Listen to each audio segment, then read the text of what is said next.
Nem todo recomeço traz paz.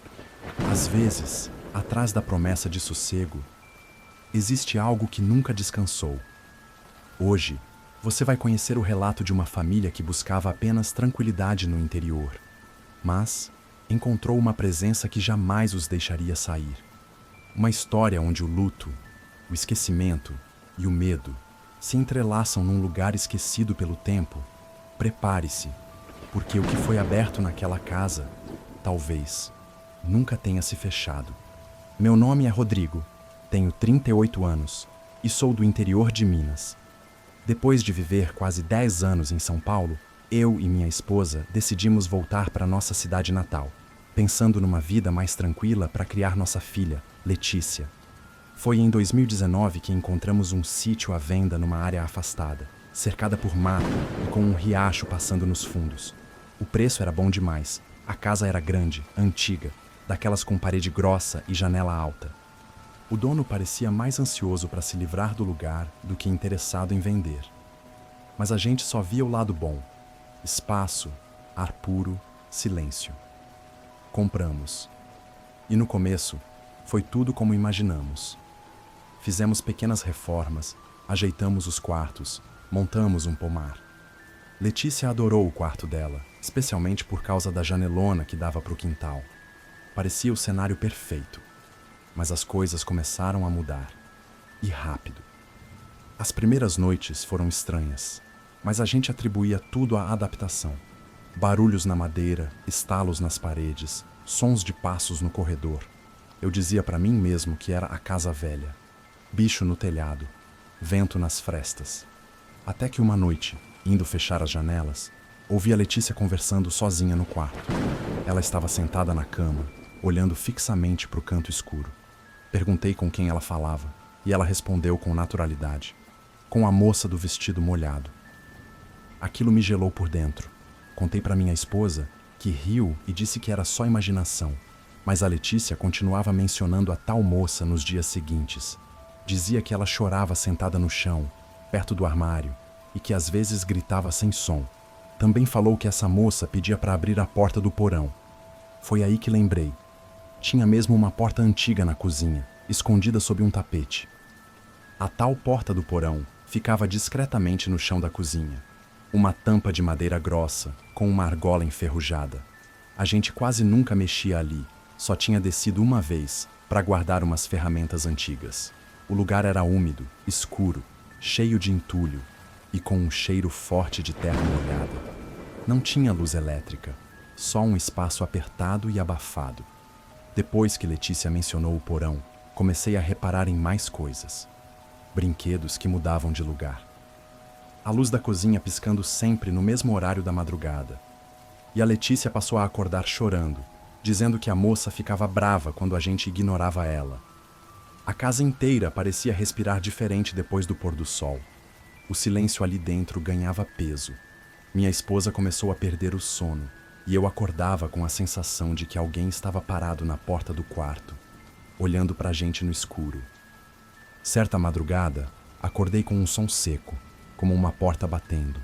Me levantei, saí pelo corredor, e lá no final, vi uma figura. Era uma mulher, parada, de costas. Tinha o cabelo comprido, o vestido parecia molhado, grudado no corpo, e escorria água no chão.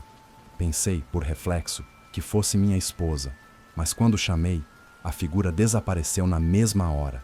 Voltei correndo para o quarto e minha esposa estava dormindo, sem ter saído da cama.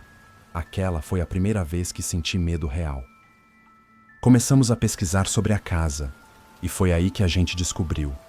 Nos anos 60, uma mulher chamada Doralice morou ali. Foi abandonada pelo marido e ficou sozinha com 2 filhos pequenos.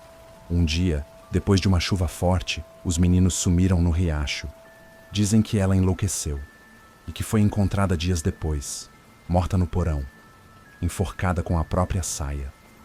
A história de Doralice se espalhou rápido na cidade. Uma vizinha mais antiga confirmou. Ninguém conseguia morar naquela casa por muito tempo. Sempre diziam que ela não estava sozinha. Isso explicava o preço baixo, a pressa do antigo dono em vender. Mas nada disso preparava a gente para o que aconteceu na pior noite. Foi num sábado. Chovia forte e o riacho parecia mais cheio do que nunca. Letícia dormia, ou achávamos que sim. Era quase 3 da manhã quando escutamos um grito abafado, como se viesse debaixo da casa. A luz da cozinha piscou e a porta do porão se abriu sozinha. Corremos para o quarto da Letícia, mas a cama estava vazia. O cobertor caído no chão, a janela fechada.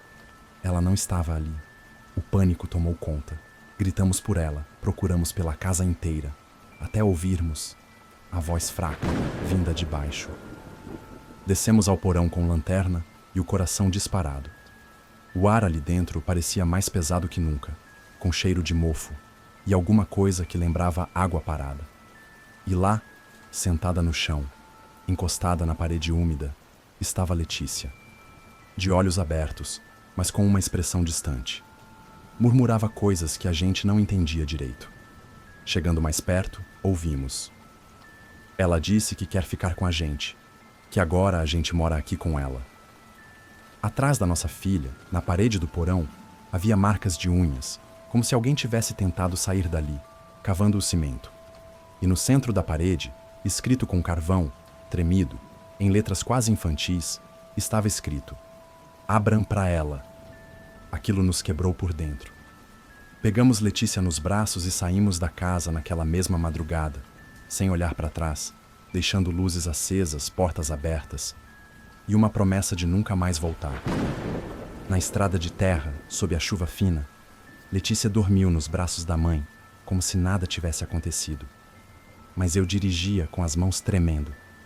Era como se algo ainda estivesse atrás da gente, espreitando a escuridão da estrada.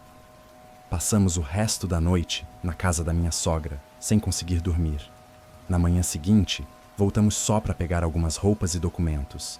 A casa estava silenciosa, mas havia água no chão da cozinha. E, sobre a mesa, um dos desenhos da Letícia. O retrato de uma mulher de vestido longo, com os olhos vazios e fios pretos escorrendo do rosto. Do lado, 2 palavras escritas em letras tortas. Ela fica. Aquilo foi o ponto final. Trancamos a casa, deixamos o sítio para trás e nunca mais voltamos. Ninguém quis comprar o lugar. Nem mesmo os corretores que tentamos contratar quiseram entrar para avaliar. Algumas semanas depois, um conhecido da região me disse que, quando o vento sopra do vale, ainda se ouve um grito vindo da direção da casa. Outros garantem que já viram uma figura no quintal durante a madrugada, andando entre as árvores do pomar, sempre molhada, sempre olhando para a janela do quarto que era da Letícia. E mesmo longe dali, minha filha ainda acorda às vezes no meio da noite. Diz que sonha com o porão, que a moça do vestido molhado ainda chama por ela. Fizemos de tudo, bênção, oração, mudança de cidade. Mas eu sei que tem coisas que não se enterram com o passado. Elas ficam, elas esperam, e basta uma fresta, uma lembrança, uma tristeza mais funda, para que voltem a se aproximar. Desde então, minha vida mudou. A gente não fala muito sobre isso, mas carregamos a marca daquele lugar, como um recado silencioso do que jamais deveria ter sido despertado. Com o tempo, começamos a reconstruir a rotina. Mudamos de cidade, evitamos tocar no assunto, tentamos seguir em frente. Mas sempre que Letícia passa por um lugar úmido demais, ou ouve um barulho estranho à noite, ela segura firme a mão da mãe e diz: ela ainda está por perto. Não sei se é lembrança, trauma ou algo além disso. Mas eu sinto também. Não dá para explicar, só sentir. Às vezes, o vento sopra pela janela com um cheiro de terra molhada, e um arrepio atravessa minhas costas.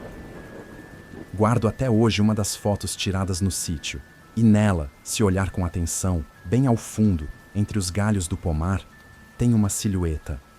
Não posso provar o que vivemos, nem quero convencer ninguém. Só sei que, naquele lugar, a dor criou raízes. E algo brotou dali.